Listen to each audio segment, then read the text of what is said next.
నమస్తే టీవీ49 న్యూస్ కి స్వాగతం. అంబేద్కర్ కోనసీమ జిల్లా మండపేటలో నేడు తెలుగుదేశం పార్టీ భారీ బహిరంగ సభ నిర్వహించనుంది. రా కదలిరా నినాదంతో మండపేట పట్టణంలో నిర్వహించనున్న భారీ బహిరంగ సభకు టీడీపీ అధినేత నారా చంద్రబాబు రానున్నారు. విశాఖ జిల్లా అరకులో శనివారం ఉదయం తలపెట్టిన బహిరంగ సభలో చంద్రబాబు పాల్గొన్నారు.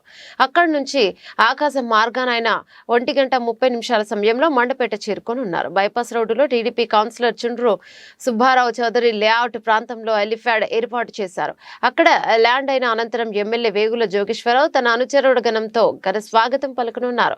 ప్రత్యేక వాహనంలో ఆయన బైపాస్ మీదుగా ప్రయాణించి సభా వేదిక వెనుక ఉన్న అష్టలక్ష్మి రైస్ మిల్లు నుంచి సభా ప్రాంగణంలోకి అడుగు పెట్టనున్నారు. ఎమ్మెల్యే వేగుల జోగేశ్వరరావు ఆధ్వర్యంలో జరిగే భారీ బహిరంగ సభను విజయవంతం చేయడానికి మున్సిపల్ మాజీ చైర్మన్ చుండ్రు వీర శ్రీవర ప్రకాష్, టీడీపీ జిల్లా ఉపాధ్యక్షుడు శ్రీ వి సాయి కుమార్ బాబులు కృష్ణార్జునుల మాదిరి బాధ్యతను భుజస్కంధాలపై వేసుకున్నారు.